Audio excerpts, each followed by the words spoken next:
So one of the things that's been coming up a lot recently in my coaching is this distinction or mantra, you could say, that I speak to myself, and sometimes I'll say to people in a context where you could say is a sales conversation where I'm talking to somebody who's considering working with me. Um, I say to myself and often out loud, it's more important to me that I help you than whether or not you hire me. Um, that's an expression of my prioritization, right? In that moment, it's more important that I help you than whether or not you hire me. And that really comes from just my experience and my principle, my value that helping people is a great way to do business. If you just help people, then they'll see the value in what you do, and then sometimes they're going to hire you. And so it's more, but if I forget that and I can get caught up and tangled and think, well, I'm just helping people so that they hire me. So am I really helping them from my heart, or am I actually self-interested and just trying to get them to hire me? And for me, the real value and power happens when I actually fully commit to helping for the sake of helping. So how do you do that? And do you just pretend that you don't want them to hire you or buy from you anymore? Or do you have to just give up that completely and not care about that? Well, how do you do that when you actually want that? You want to make more money. You want people to buy your products. How do you pretend that or even experience truthfully that you don't want that when you do? And the point is not to not. It's not to deny a desire. And it looks like that when you think that I can either live in one reality or the other. I can either live in the reality where I'm helping people, or I can live in the opposite reality where they're helping me. They're buying from me, they're hiring me, right? That's helping me.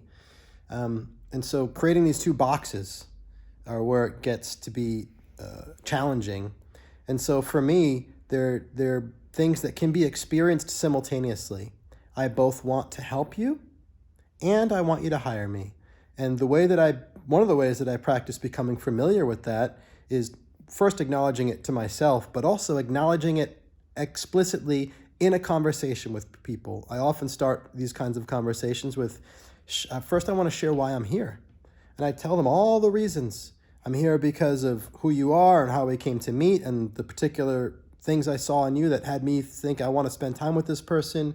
I am here because the way that my business works is I spend time helping people, and some of those people end up working with me. I'm interested in that possibility for you, and I'm here because I want to help you with X, Y, and Z.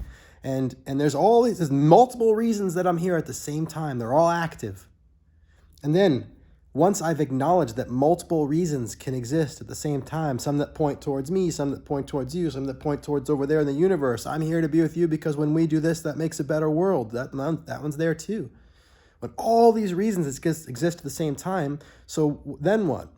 Well, what's useful when you have multiple things showing up at the same time is to prioritize them, because sometimes they're going to come head to head. There may be a moment in a conversation where you see a way that you could help somebody.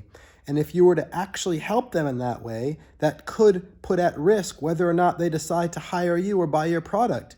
You know, you could tell somebody what you really think, and you might be standing on a car lot selling cars, and if you tell them what you really think, that might piss them off or scare them away or put them off of this car. And if you do that, then that may mean that they don't buy your product or your car or whatever it is.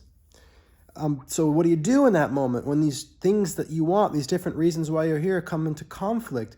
Well, the way you handle that is to just know what the order of priority is of those things. And so I've just chosen my order of priorities for the multiple things going on. In a moment when I'm with somebody, it matters more to me that I help them than whether or not they hire me or buy from me. In a moment, it matters more to me that I help this person than what I do for the world, the greater world out there, the greater good, right? Because I've got my own rationale for that. I just personally believe that if I'm helping people that are right in front of me to help them to be healthy and to be whole, that in the end, financially, I'll be taken care of some way, somehow. The world will be taken care of some way, somehow. I've just chosen, maybe it's random, it feels like it makes sense to me. I'm not preaching this is your solution, but what I am saying is that it's functional and useful to prioritize the multiple things that are occurring and that matter to you at the same time. And so when I'm in a conversation with somebody, I'm connected to both my desire for them, if it's a potential business conversation, potential client, something like that, I'm interested simultaneously in them hiring me, with me helping them, with making a better world. So let's just say those three things at once. And I know my priorities.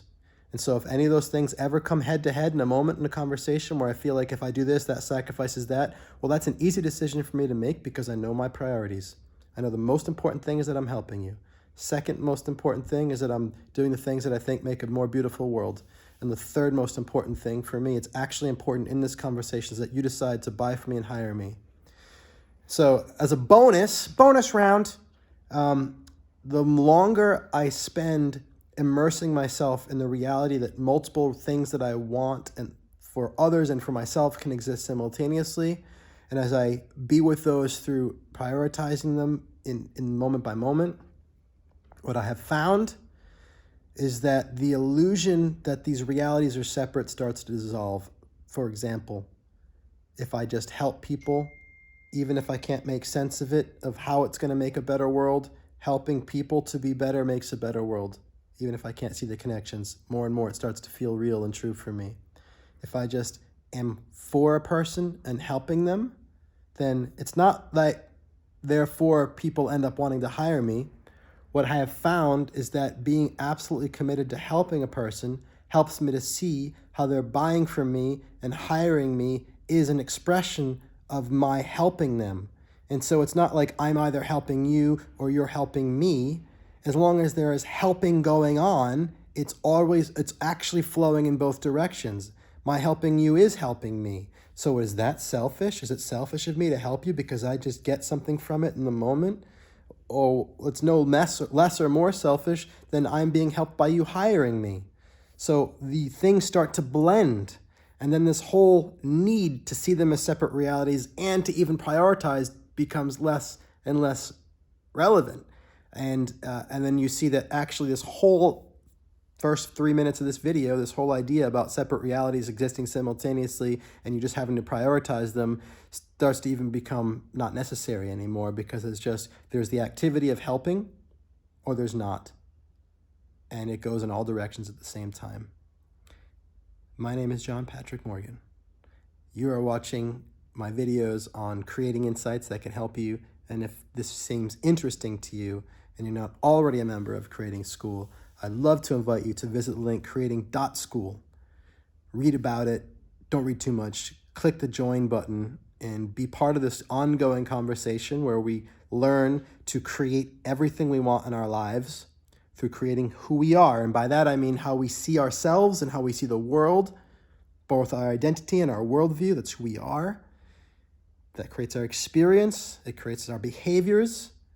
It creates our actions. It creates our results. Ontologically, tangibly, and also epistemologically, our experience, all of it is created through how we create ourselves, and you can be conscious and active in that process.